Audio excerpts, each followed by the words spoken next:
मुझे अपना के मुझे फिर से पराया क्यों कर दिया माँ?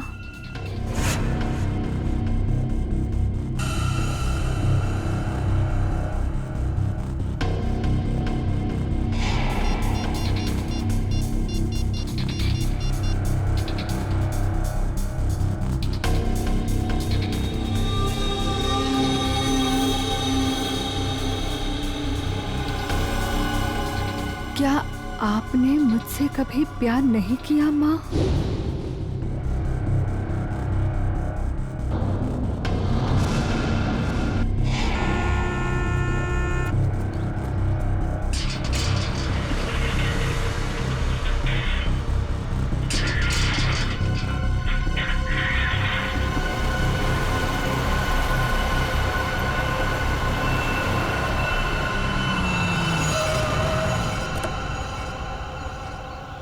नमस्ते मैडम जी।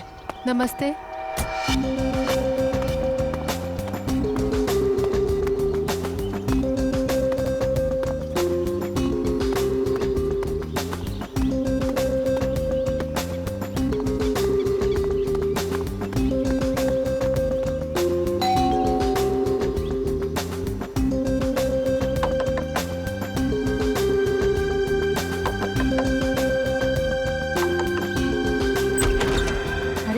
दरवाजा कैसे खुला है?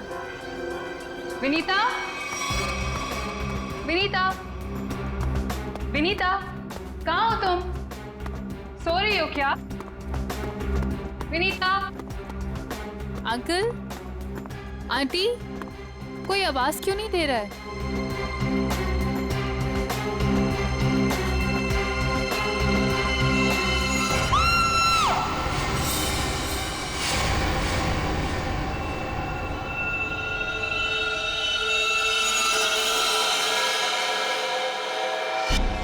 काफी खून बहा है सिर से। लगता है किसी भारी चीज से मारा गया है। सर बाथरूम में ये लोहे का रॉड मिला है सर, इस पे ताजे खून के धब्बे हैं। हो सकता है इन दोनों को मारने के लिए इस रॉड का इस्तेमाल किया गया है। उंगलियों के निशान मिल सकते हैं इस पे। संभाल के रख दो।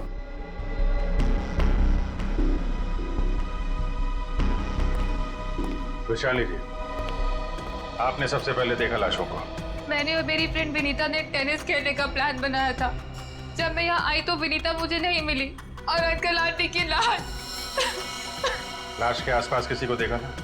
यहाँ पे कोई नहीं था। और बाहर का दरवाजा खुला हुआ था? जी, पर मुझे विनीता की फिक्र हो रही है क्योंकि उसका फोन सुबह से बंद आ रहा है। विनीता का कोई फोटो है आपके पास? फोटो तो ये रही।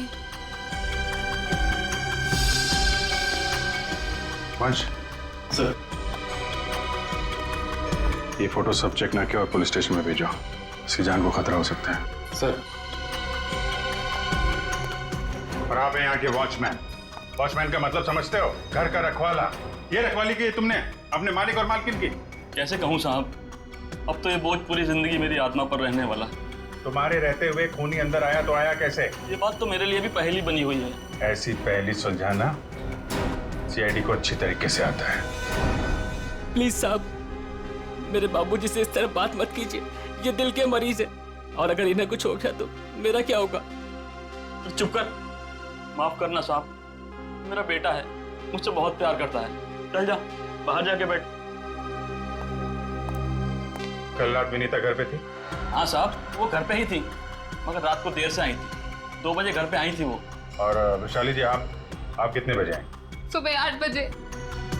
मतलब विनीता यहाँ से रात 2 बजे से सुबह 8 बजे के बीच में गई है? नहीं गई साहब। नहीं गई है तो घर पे कहाँ है? तुम ड्यूटी पे कितने बजे सो रहे थे ये बताओ। नहीं साहब, हम बिल्कुल नहीं सोए। सोने की बात तो दूर, हमने सेकंड की झपकी भी नहीं ली। तो क्या वो खूनी आसमान से उड़ के इस घर में आया? हाँ? वैशाली, एक बात बता, विनीता के परिवार वालों की किसी से कोई दुश्मनी थी? मुझे इस बारे में कुछ नहीं पता। अच्छा, विनीता के बारे में आप हमें और क्या बता सकती हैं? विनीता मुझसे अपने सारे सुख दुख बांटती थी, बस उसे अपने अनाथ होने की हीन भावना महसूस होती रहती थी। एक मिनट, आपने कहा कि विनीता अनाथ है? अंकल आंटी ने उसे गोद ले रखा था। अच्छा, विनीता का सुरेश जी और उनकी पत्नी के साथ कैसा संबंध था? बहुत अच्छा था, जैसे कि उसके सगे माँ बाप हो। पर विनीता से वो एक ही बात से नाराज होते थे। कौन सी बात? रोहन। ये रोहन कौन है? वो सुरेश अंकल के दोस्त धनराज जी का बेटा था। उससे विनीता बहुत प्यार करती थी, पर इन्हें ये रिश्ता जरा भी मंजूर नहीं था। रोहन ठीक आदमी नहीं था क्या? एक नंबर का शराबी। उसकी शराब पीने की लत की वजह से उसके माँ बाप ने उसे जायदाद से बेदखल कर दिया था। शराब पीने के बाद उसे कुछ भी होश नहीं रहता। एक बार तो उसने मेरे सामने इतना बड़ा ड्रामा क्रिएट किया था। विनीता दरवाजा खोलो, खोलो दरवाजा। मैंने कहा दरवाजा खोलो वरना मैं दरवाजा तोड़ दूंगा। रोहन, मैं तुमसे अभी कोई बात नहीं कर सकती, प्लीज चले जाओ यहाँ से। मुझे अभी बात करनी है, मुझे इसी वक्त बात करनी है। खोलो दरवाजा, खोलो। साहब बेटिया ने मना किया ना, वो आपसे नहीं मिलना चाहती है, आप जाइए यहाँ से। विनीता, ये क्या कर रही हो? दरवाजा मत खोलो। मुझसे इस तरह से बात करने वाला हाँ विनीता, तुम्हारे पापा एकदम सही कह रहे हैं। अभी वो होश में नहीं है, दरवाजा मत खोलना। और अच्छे से समझा दे कि दोबारा मुझसे पंगा ना ले। हट विनीता। ये क्या ड्रामा लगा रखा है रोहन? चलो अभी चलो यहाँ से। अरे और माफी मांगो इनसे। सॉरी सॉरी वॉचमैन अंकल, मुझसे गलती हो गई। ये मेरी बदतमीजी की कीमत। दारू पी के तुम कुछ भी करते हो ना, कुछ भी बकते हो। चलो यहाँ से, चलो रोहन। हो सकता है इस रोहन ने शराब के नशे में आके सुरेश जी और उनकी पत्नी का खून कर दिया और फिर विनीता को अपने साथ लेकर चला गया। इस रोहन का नंबर है आपके पास? हाँ, नंबर तो है मेरे पास। 1982345561।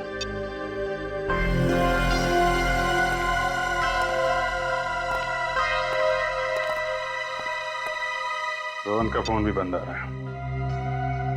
सर, एक बात समझ में नहीं आ रही है। अगर वो खूनी मेन गेट से अंदर नहीं आया तो फिर कहाँ से आया? घर को चेक करते हैं।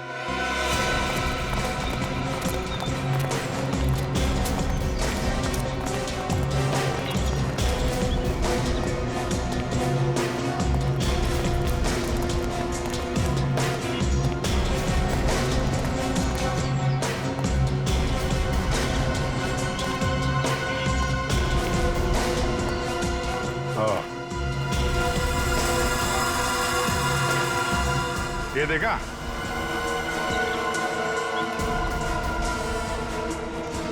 लगता है खूनी यहाँ से अंदर आया और फिर यहीं से बाहर भाग गया। सर, खूनी यहाँ से आ जा सकता है, लेकिन खूनी विनीता को यहाँ से कैसे लेके जा सकता है? हाँ सर, अगर विनीता के साथ उसने जोर जबरदस्ती की होगी तो विनीता चीखती चिल्लाती शोर मचाती। हो सकता है विनीता को बेहोश कर दिया। इसके पहले उसे कुछ हो, हमें उसे ढूंढना होगा और इस रोहन से भी मिलना पड़ेगा।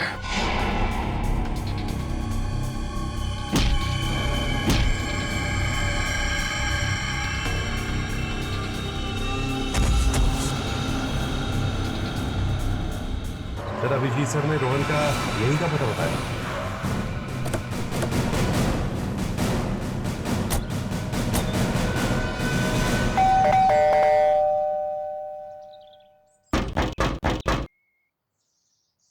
सर, ये रोहन वाकई में अंदर नहीं है या फिर जानबूझ के दरवाजा नहीं खोल रहा है? अभी पता चल जाएगा।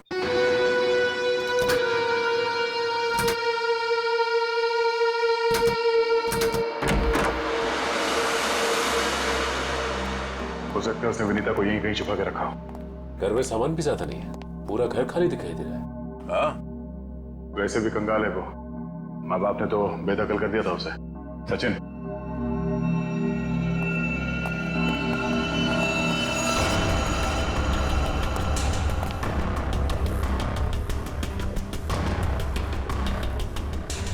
सर, यहाँ तो कोई भी नहीं, ना ही विनीता और ना ही रोहन। हो सकता है उसने अपना ठिकाना बदल दिया। काम करो, घर की तलाशी लो, कोई ना कोई सुराग जरूर मिलेगा।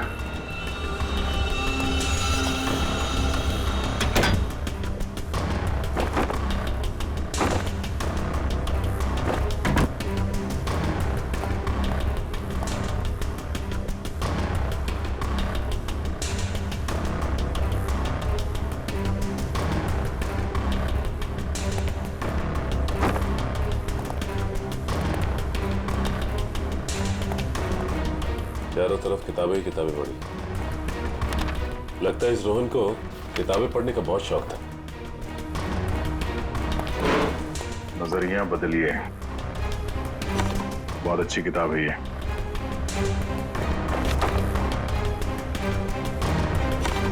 सर, ये देखिए, इस डस्टबिन में ये दस्ताने पड़े थे। लगता है किसी ने अभी भी जलाया। मतलब इन दस्तानों का इस केस से कुछ लेना देना है।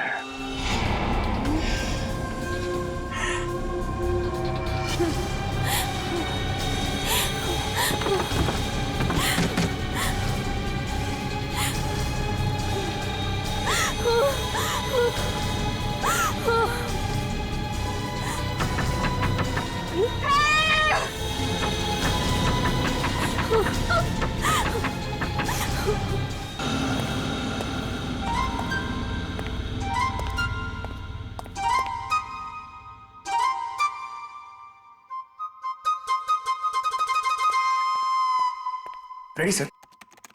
मेरे इतने बड़े शरीर के इत्तू से दिमाग में ना एक बात नहीं घुस रही है। कौन सी बात? ये रोहन का मेन मकसद था विनीता से शादी करना, करेक्ट? करेक्ट। फिर इसने अपने सास ससुर की जान क्यों ली? अरे वृषाली ने बताया था ना कि उसे शराब पीने की बहुत जबरदस्त लत थी, और शराब के नशे में लोग अक्सर कुछ भी कर जाते, उन्हें कुछ याद नहीं रहता। हाँ क्या? क्या? शराब के नशे में इतनी ऊंची दीवार कोई कैसे चढ़ सकता है, भले रस्सी के सहारे क्यों नहीं? और फिर विनीता, वो तो शराब नहीं पीती, वो क्यों गई रोहन के साथ? सर वैसे भी विनीता तो उनकी सगी बेटी थोड़ी थी। जो कुछ भी हो, जो कुछ भी हो, लेकिन वो अपने माता पिता से बहुत प्यार करती थी। नहीं नहीं नहीं, कुछ और ही चक्कर है। लगता है इन दोनों को मारने का ही प्लान था। सर, हाँ, लगता है ये काम किसी लुटेरे का होगा। फ्रेडी लुटेरा नहीं हो सकता। कोई लूटने के लिए आता तो घर का सारा सामान वैसे के वैसे कैसे रहता? नहीं नहीं, ये मुजरिम जो भी है ना, उसका एक ही मकसद था, इन दोनों को खत्म करने का। सर, हाँ, एक बहुत ही हैरान कर देने वाली बात पता चली है। क्या? सर, विनीता ने 1 हफ्ते पहले फायर ब्रिगेड में फोन किया था, और ये रही उस फोन कॉल की audio clip. Hello fire brigade, मेरे घर में आग लगी है, प्लीज जल्दी किसी को भेज दीजिए। मेरा एड्रेस है 603 हर्ष विहार शांति नगर। लेकिन सर, जब फायर ब्रिगेड वाले उनके घर पहुंचे तो विनीता की मम्मी माला जी ने उन्हें ये कहकर वापस भेज दिया कि वहां कोई आग वाग नहीं लगी है। हाँ, उसके घर में तो कोई आग लगने का निशान भी नहीं मिला। अरे झूठ क्यों कहा उसने? यही बात तो समझ में नहीं आ रही। फायर ब्रिगेड वाले ने खुद देखा था स्टोर रूम से धुआं निकलते हुए। उसने अंदर जाना भी चाहा, लेकिन माला जी ने उसे रोक दिया। माला जी ने फायर ब्रिगेड वाले को अंदर जाने से रोक दिया? क्यों? कुछ और ही चक्कर है।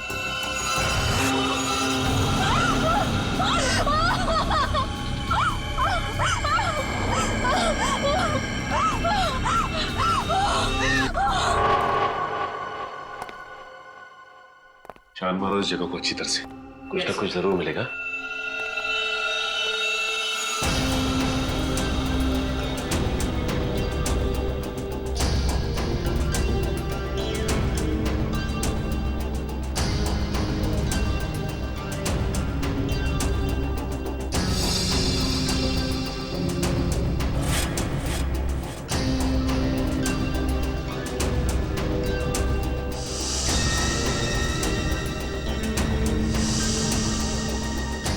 ये क्या हुआ सर?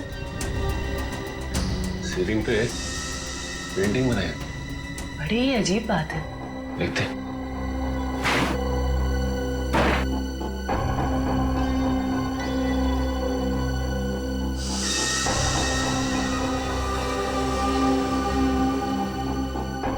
ये क्या? ये तो लगता है धुएं से बना हुआ निशान है, जलने की वजह से। मतलब सर, फायर ब्रिगेड वाला सही कह रहा था, यहाँ पे आग तो जरूर लगी है। सर, इस पेंटिंग से जली हुई सीलिंग को अच्छी तरह छुपाने की कोशिश की है। लेकिन सवाल ये उठता है कि सुरेश की पत्नी ने झूठ क्यों बोला फायर ब्रिगेड से? आखिर यहाँ पे ऐसी कौन सी आग लगी थी? सीलिंग का सिर्फ यही वाला हिस्सा जला।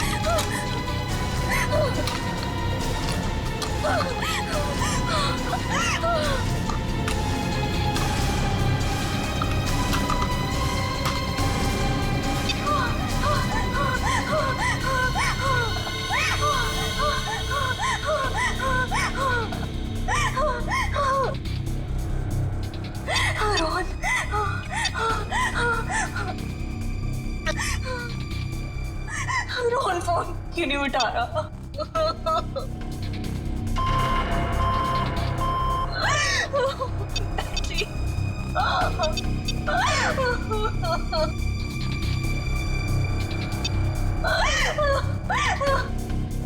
वैशाली पे फोन नहीं उठा रही।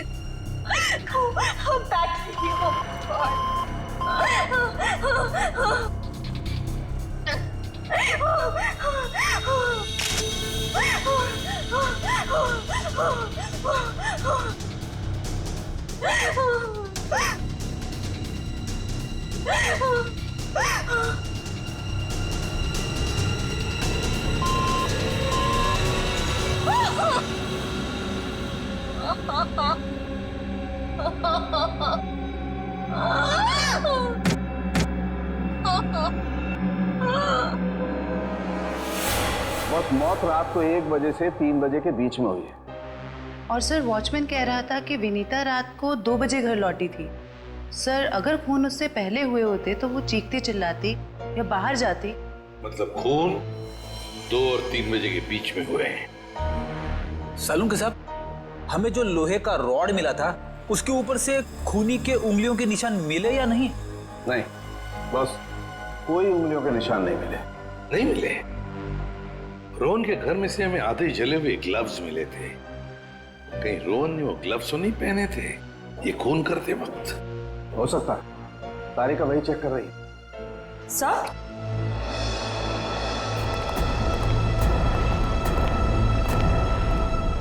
सर ये खास किस्म का सॉल्यूशन है, इकोडेल्पाइट नाम। अगर मैं इस सॉल्यूशन को इन दस्तानों पर डालूं तो इन दस्तानों पर जो कुछ भी लगा हुआ होगा वो अलग हो जाएगा। अरे वाह, फॉरेंसिक टेक्नोलॉजी कहां से कहां पहुंच गई है।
अरे इन पे तो खून लगा है, देखते हैं किसका है।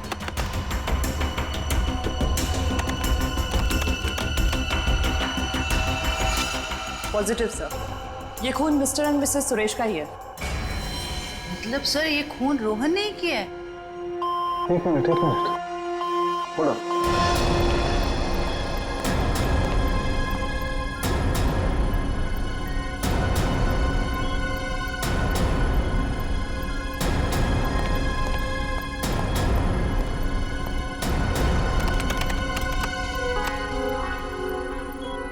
बस वो देखो, दस्तानों पर ये जो दिखाई दे रहे हैं ये रस्सी के रेशे। सर कहीं ये वही रस्सी तो नहीं जो हमें विनीता के घर के बाहर मिली थी? ये डॉक्टर साहब का कंप्यूटर कैसा है? टी करते रहता है। बस दस्तानों पर रस्सी के रेशे के अलावा कुछ और भी है। क्या? थोड़ा वक्त दो, पता लगाता।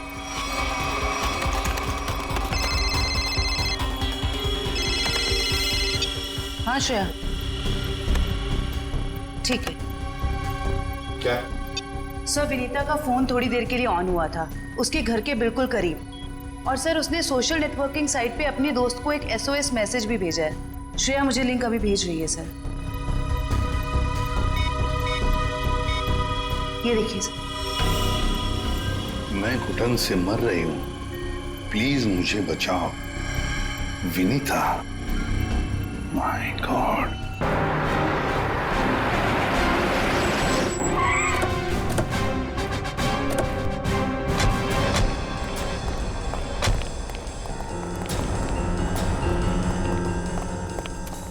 फिर मोबाइल कंपनी ने बताया कि विनीता का फोन आखिरी बार यही ऑन हुआ था।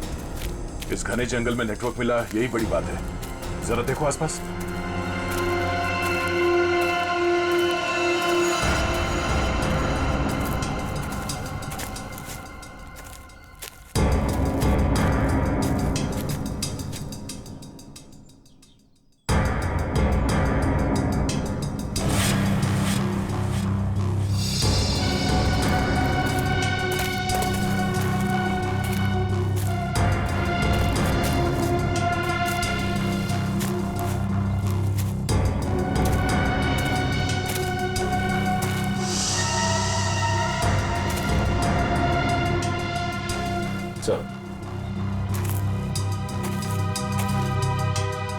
सामने झोपड़ी दिखाई दे रही है।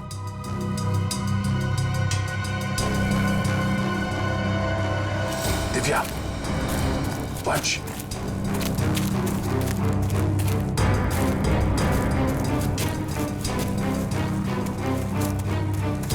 चौकन्ने रहना।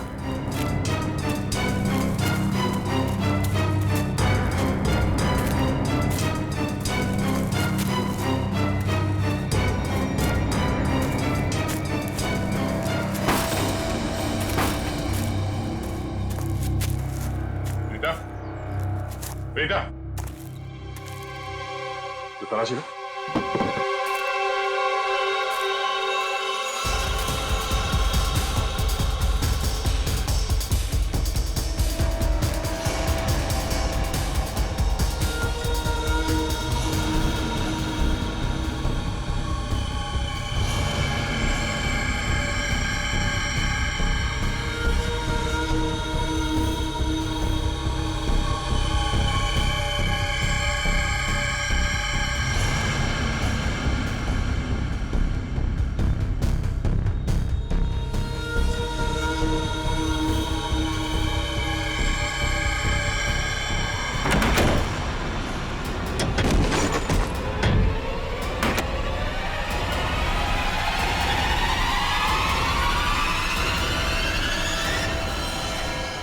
ये तो रोहन है।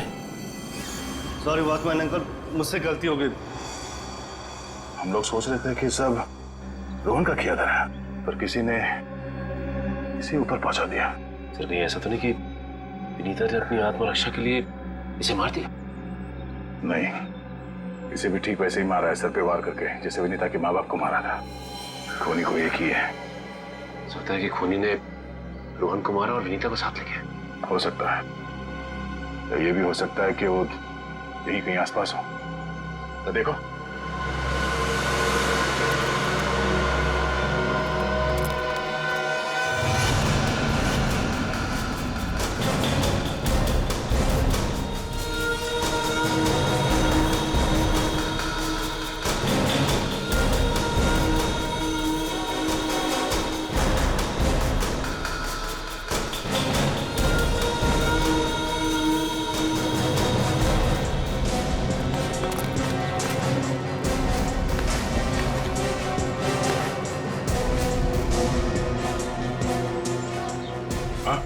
आसपास भी कुछ नहीं मिला। से कुछ नहीं मिला। सर, ये देखिए, फावड़ा और कुदाल।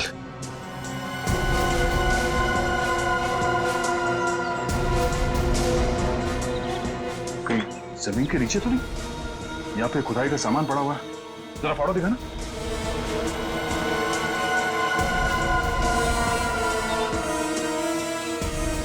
इस फावड़े पे गीली मिट्टी लगी हुई, और ये पत्ता। तो विनीता को यहाँ जमीन के नीचे रखा गया है, जंगल के किसी ऐसे हिस्से में जहाँ पे ये पत्ते मिलते हो। ढूंढो, तो देखो आसपास।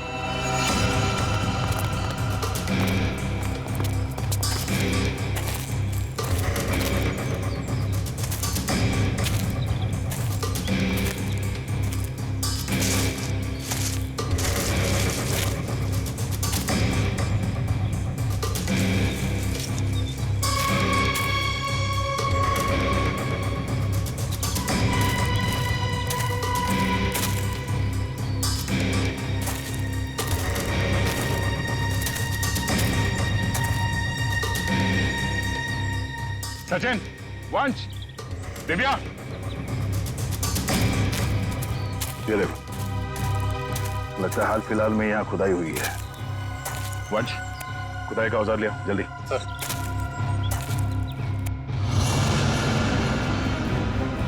गुड, यहाँ पे खोदना शुरू करो।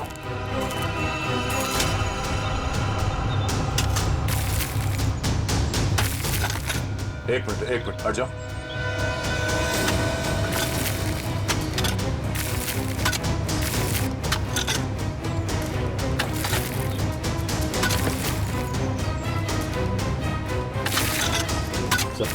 हाँ? कुछ है। एक मिनट, खोदा बंद करो, हाथ से निकालो।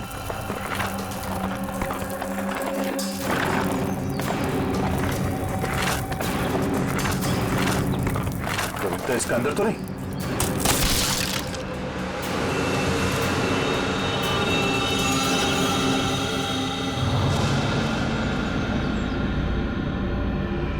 विनीता!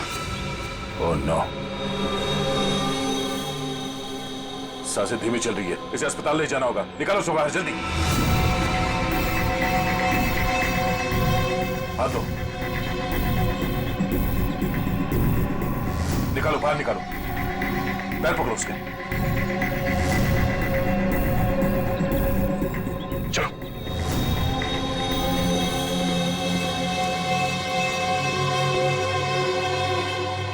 इतना समय बीत गया है, पता नहीं किस हाल में होगी विनीता। हम तो वक्त रहते उसे यहाँ ले आए। उम्मीद तो यही है कि वो ठीक हो जाएगी। ठीक भी हो जाएगी तो भी रोहन की मौत और उसके माँ बाप की मौत का सदमा पता नहीं बर्दाश्त कर पाएगी कि नहीं। मैं हमेशा कहता हूँ कि सीआईडी में सबसे मुश्किल काम यही है, किसी को किसी अपने की मौत की खबर देना। हाँ डॉक्टर साहब, कैसी है विनीता? अब खतरे से बाहर है, उन्हें होश आ गया।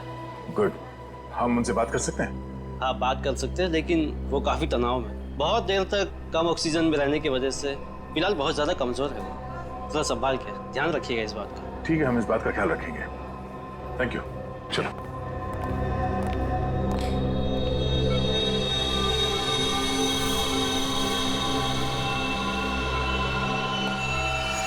अरे नहीं नहीं नहीं, लेटे रहो, आराम करो। Thank you sir. डॉक्टर ने बताया कि आप लोगों ने मेरी जान बचाई। अरे हम तो बस एक जरिया थे, जान बचाने वाला तो वो है। ये ऊपर वाले की भी मुझे समझ नहीं आती। जब उसने मेरी जान बचाई तो मेरे मम्मी पापा की जान भी बचा लेते। तो तुम्हें अपने माता पिता के मर्डर के बारे में पता है? हाँ जी सर, जिस वक्त ये सब हुआ मैं नीचे हॉल में रोहन से फोन पे बात कर रही थी, तभी मैंने कुछ आवाजें सुनी। फिर क्या हुआ? और जैसे ही मैं दौड़ के ऊपर गई तो किसी ने मुझे क्लोरोफॉर्म सुंघा दिया, लेकिन मैं पूरी तरह से बेहोश नहीं हुई थी। और किसी ने मेरी आंखों के सामने मेरे मम्मी पापा का खून कर दिया। सर, जिस किसी ने भी मुझे दोबारा अनाथ किया है, आप प्लीज उसे छोड़िएगा मत। उसे फांसी होनी चाहिए, फांसी। बिल्कुल, तुम्हारे माता पिता और रोहन के खूनी को हम क्या रोहन का भी खून हो गया? अब मैं किसके सहारे जीऊंगी? प्लीज संभालिए अपने आप को, प्लीज।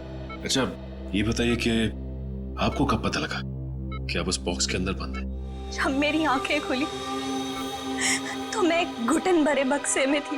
मुझे नहीं पता था कि किसी ने मुझे जिंदा दफन कर दिया। अच्छा विनीता, उनमें से किसी का चेहरा देखा था तुमने? नहीं सर। ठीक है। आरोप साहब, दया, वो जो रस्सी है उस रस्सी पर मुझे भेड़ का बाल मिला है। उस रस्सी पे भेड़ का बाल मिला? हाँ दया, भेड़ का बाल। और भेड़ भी ऐसी वैसी नहीं, हिमालय पर रहने वाली भेड़। ओह, मतलब वो रस्सी किसी ऐसे आदमी का है जो हिमालय पर्वत के आसपास जाके आया है या फिर वहीं का रहने वाला है? बिल्कुल बिल्कुल। ठीक है डॉक्टर साहब, मैं आपसे बाद में बात करता हूँ। ओके। अच्छा हाँ दया, विनीता कैसी है? ठीक है, होश आ गया उसे। गुड गुड, चलो ठीक है फिर, बाय। Okay sir. विनीता, ये बताओ कि तुम्हारे आसपास में कोई ऐसा आदमी है जो हाल ही में हिमालय जाके आया था क्या, या फिर वहीं का रहने वाला हो जो यहाँ पे आया हो? सिर्फ हिमालय पे नहीं, नेपाल भी गए थे मम्मी पापा। अच्छा, कब की बात है? 1 महीने पहले की। वो खुद से वहां गए थे या ये ट्रैवल एजेंट के जरिए टूर पैकेज में? टूर बुक करवाया था सर। इससे उनके पैसे भी बच जाते थे और उनके नए दोस्त भी बन जाते थे। लेकिन उन्हें नहीं पता था कि ये टूर उनकी जिंदगी का आखिरी टूर होगा। संभालो अपने आप को। विनीता, हमें उस ट्रैवल एजेंट का नंबर चाहिए। सर, विनीता के माता पिता के साथ जितने भी लोग नेपाल गए थे उन सभी से पूछताछ कर लिए। तो क्या पता चला? सर, नेपाल में एक अनाथ आश्रम है। सुरेश जी और माला जी जब भी नेपाल जाते थे वो इस अनाथ आश्रम में जरूर जाते थे। बानवीर संस्था। विनीता को भी तो यहीं से गोद लिया था माला और सुरेश ने। जी सर। हाँ, देखते हैं जरा इनसे बात करके। हेलो, देखिए मैं एसीपी प्रद्युमन बोल रहा हूँ सीआईडी से। जी हाँ, मुंबई। अच्छा देखिए, मुझे माला और सुरेश के बारे में कुछ इंफॉर्मेशन चाहिए। हाँ हाँ, वो 1 महीने पहले आपके यहाँ आए थे ना? अच्छा अच्छा, तो प्लीज एक काम करेंगे आप, वो फोटोग्राफ्स हमारे सीआईडी के वेबसाइट पर मुझे भेज देंगे आप? Okay, thank you. क्या हुआ सर? किसकी तस्वीरें मंगवाई आपने? विनीता को गोद लेने से पहले सुरेश और माला ने इसी अनाथ आश्रम से 1 साल पहले एक लड़के को गोद लिया था, गोविंद नाम में। गोविंद, लगता है फोटोग्राफ्स आ गए।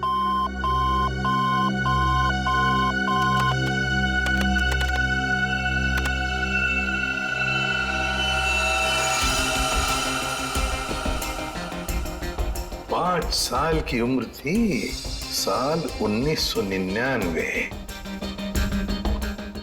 मतलब सर, वो आज तकरीबन 20 साल का होगा। अभी पता चल जाएगा गोविंद अगर आज है कैसे दिखता होगा।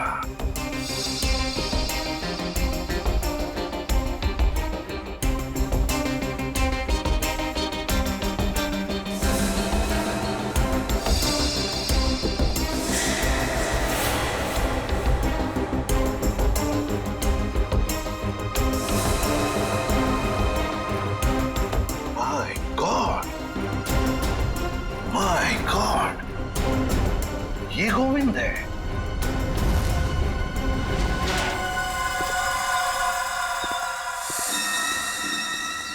अब देखते हैं कहां भागेगा।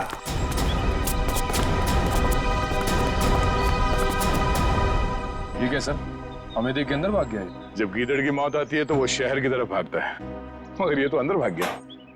मगर सर, वो अंदर की तरफ क्यों भागा? वो तो पकड़ा जाएगा।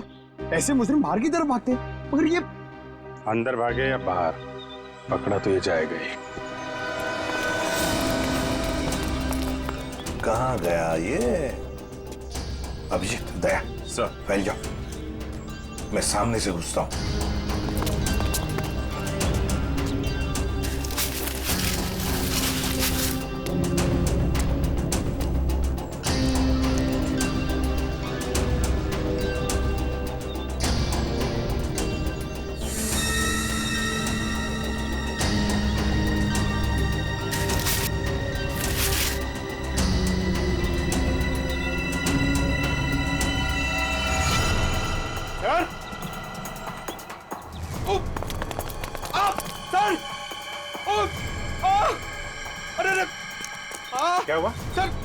खुजली हो रही है सर। अरे खुजली कहाँ से होने लगी तुम्हें? सर बहुत तेज खुजली हो रही है सर। ये झाड़ की वजह से। अभिजीत क्या हुआ इसे? सर सर ये प्लांट ये बहुत गड़बड़ है, इसकी वजह से इसको खुजली हो रही है। एक मिनट अरे लेकिन इसे जल्दी से हॉस्पिटल ले जाओ। कुछ नहीं होगा, आ जाओ आराम से संभाल के। तो जानबूझकर हमें यहाँ अंदर बुलवा लिया है, जाल रचा है उसने खुजली वाले पौधों का। संभल के रहना, यहीं कहीं छुपाई है।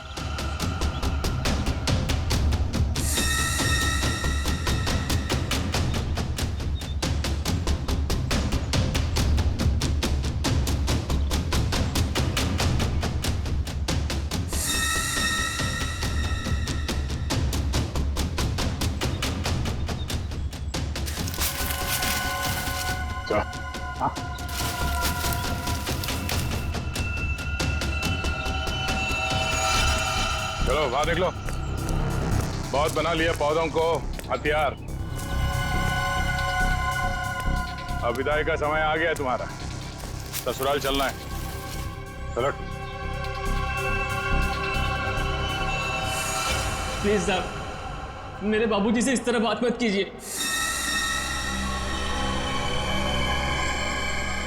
बहुत गड्ढे खोद लिए दूसरों के लिए, गिर गए ना उसी में। सर पानी मंगाइए सर, वरना मैं खुजली से मर जाऊंगा। पानी क्यों? खुजली का इलाज हम अपने साथ लेके चलते हैं। किसी औलाद के लिए अपने माँ बाप का खून करना इतना आसान नहीं होता सर, फिर चाहे वो माँ बाप सौतेले क्यों ना हो। गोद लिया था ना उन्होंने तुम्हें, फिर वॉचमैन को क्यों सौंप दिया? यही सच तो मैं भी जानना चाहता था सर, कि मुझे गोद लेने के 1 साल बाद मेरे माँ बाप को ऐसा क्या सूझा कि उन्हें लगा उन्हें एक लड़की को गोद लेना चाहिए, और मुझे फिर ऐसे ही सड़क पर छोड़ दिया और विनीता को गोद ले लिया। क्या तुम्हें सड़क पे छोड़ दिया? हाँ सर, ऐसा बर्ताव तो कोई अपने जानवर के साथ भी नहीं करता, जैसा उन लोगों ने मेरे साथ किया। वो तो भला हो मेरे बाबूजी का, जो उन्होंने मुझे रोता हुआ बस स्टॉप पर देखा और अपने साथ अपने घर ले गए, और तब मेरी अच्छी परवरिश की उन्होंने। सुरेश और माला ने पहचाना नहीं तुम्हें? नहीं सर, मैंने हाल फिलहाल में उनके घर जाना शुरू किया था। मेरे बाबूजी की उम्र हो गई थी, तो मुझे लगा मुझे नौकरी करनी चाहिए। क्या तुम्हारे बाबूजी जानते नहीं थे कि तुम उनके मालिक के बेटे हो? नहीं सर, जब मैं उन्हें मिला था तब वो वहां काम नहीं करते थे, और सर मैं इसे कोई इत्तेफाक नहीं कहूंगा, तो भगवान ने मेरे साथ इंसाफ की। तुम्हें किसने अधिकार दिया सजा देने का? सजा देने का हक सिर्फ अदालत को है। क्या तुम शुरू में ही पहचान गए थे उन दोनों को? ये बात तुम्हें मालूम कैसे पड़ी कि उन्होंने तुम्हारे साथ ऐसा किया था? नहीं पहचाना था सर। एक दिन मैं बगीचे में काम कर रहा था, तो माला मेम साहब ने मुझे घर के अंदर बुलाया था किसी काम से। विनोद! जी मेम साहब। जरा ऊपर आना, तो काम है। अभी आया। जी मेम साहब। विनोद, देखो ये पुरानी अलमारी है, इसे ठीक से स्टोर रूम में रख देना। हाँ जी मेम साहब। हाँ।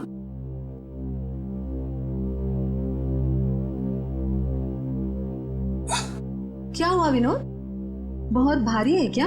बहुत ज्यादा भारी मेम साहब। एक काम करता हूँ, इसमें से कुछ सामान बाहर निकाल लेता हूँ। मगर निकाला हुआ सामान फिर से रख देना अंदर। हाँ जी मेम साहब। हाँ।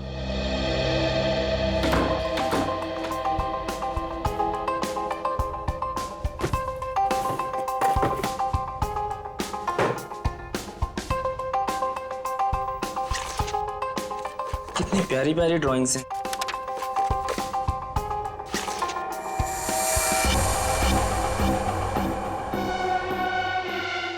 ये तस्वीर तो मेरे बचपन की है। इसका मतलब साहब और मेम साहब ने मुझे गोद लिया था। विनोद, कितनी देर, जल्दी करो। जी मेम साहब, बस हो गया।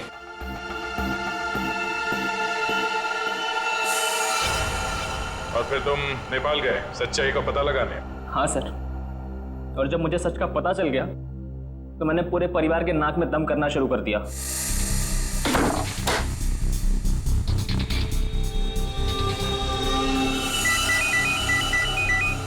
किसका फोन है? हेलो हेलो, अरे जवाब क्यों नहीं दे रहे हो? हेलो, कौन है? ऐसा क्यों किया? कौन बोल रहा है? आपका बेटा। बेटा? क्या? बताइए, ऐसा क्यों किया? मुझे अपना बनाकर फिर से अनाथ क्यों कर दिया? देखो, ऐसी बातें फोन पर नहीं होती हैं। आमने सामने मिलो, फिर बैठ के बात करते हैं। बताइए कहाँ मिलना है? मेरे घर। ठीक है, पहुंच गया।